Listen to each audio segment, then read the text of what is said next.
Oke, selamat datang semuanya. Kali ini kita bakal bedah perjalanan salah satu raksasa industri dunia, Toyota. Tapi ini bukan cuma sekedar cerita sejarah biasa ya. Khususnya buat Anda para calon insinyur, ini tuh studi kasus yang keren banget tentang gimana sebuah masalah sederhana bisa jadi pemicu inovasi rekayasa yang mengubah dunia. Yuk kita mulai.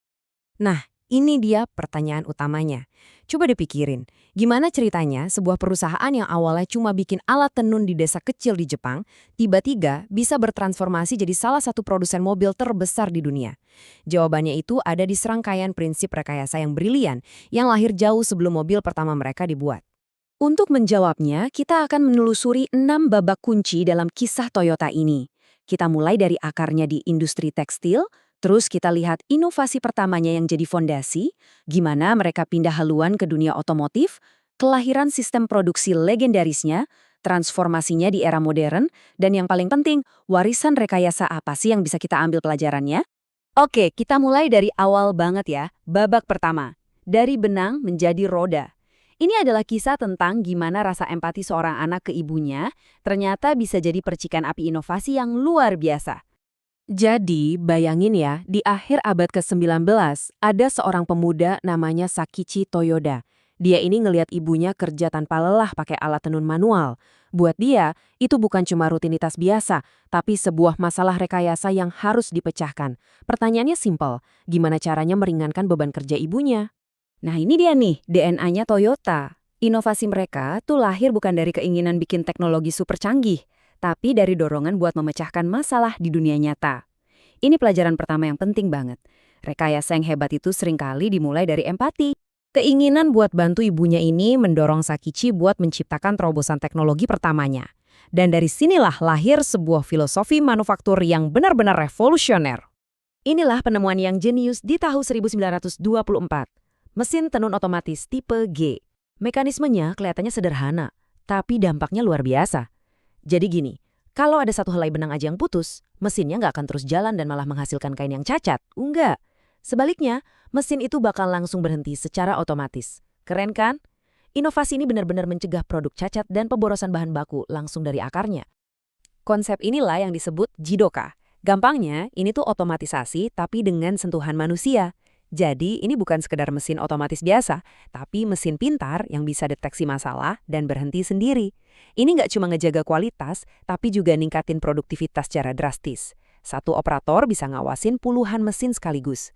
Nah, ingat-ingat prinsip ini ya, karena Jidoka adalah pilar pertama dari sistem produksi Toyota yang legendaris itu. Oke, sukses dengan mesin tenun, tantangan rekayasa berikutnya datang dari putra Sakichi, yaitu Kichiro Toyoda.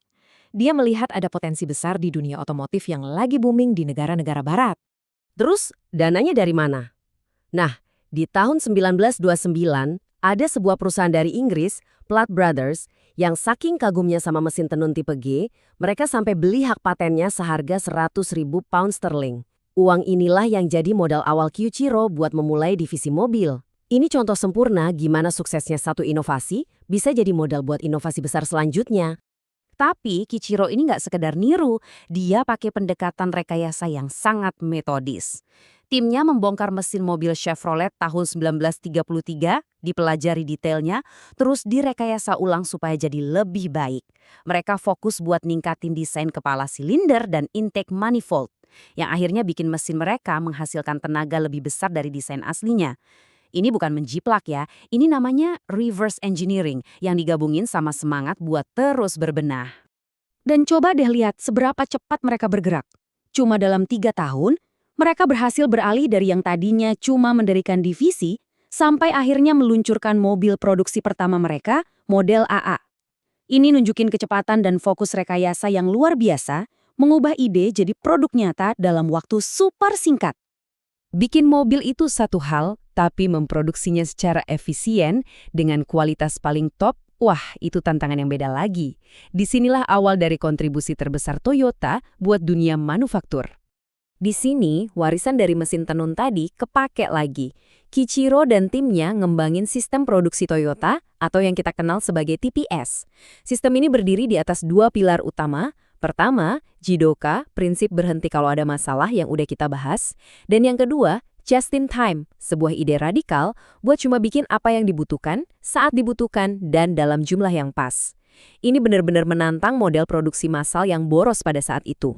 Dan yang mengikat semuanya jadi satu adalah sebuah pola pikir yang disebut Kaizen atau perbaikan berkelanjutan. Ini adalah komitmen tanpa henti untuk selalu cari cara yang lebih baik, lebih efisien, dan lebih berkualitas dalam melakukan apapun. Buat seorang insinyur, ini mindset yang paling fundamental kan? Proses itu nggak pernah selesai, selalu ada ruang untuk perbaikan. Nah, semangat buat memecahkan masalah ini terus berlanjut sampai hari ini loh. Semangat ini jugalah yang mendorong Toyota buat bertransformasi sekali lagi untuk menghadapi tantangan di abad ke-21. Dunia kan terus berubah, masalahnya pun ikut berubah.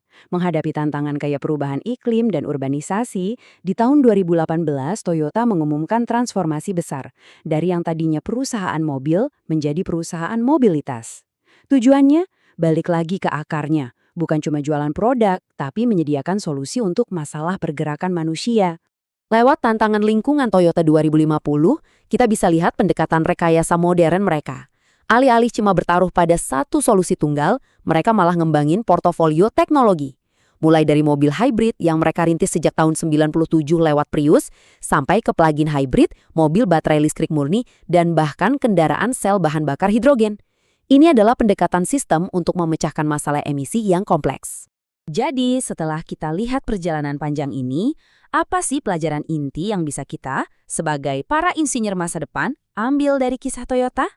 Ini beberapa prinsip intinya. Pertama, Jidoka. Tanamkan kualitas di dalam setiap langkah proses. Jangan cuma periksa di akhir. Kedua, Kaizen. Jangan pernah puas, selalu ada cara yang lebih baik. Ada lagi namanya Genchi Genbutsu. Artinya pergi dan lihat sendiri buat benar-benar paham masalahnya. Dan yang paling penting, pemikiran sistem. Jangan cuma merancang produknya, tapi rancanglah seluruh sistem yang memproduksinya secara efisien dan berkualitas tinggi. Kisah Toyota dimulai dengan seorang anak yang cuma ingin meringankan beban ibunya. Dari masalah yang kelihatannya sederhana itu, lahir sebuah warisan rekayasa yang mengubah dunia. Jadi, saya mau tinggalkan Anda dengan pertanyaan ini. Sebagai seorang insinyur, dengan semua alat dan pengetahuan yang Anda miliki, masalah nyata apa yang akan Anda pilih untuk dipecahkan?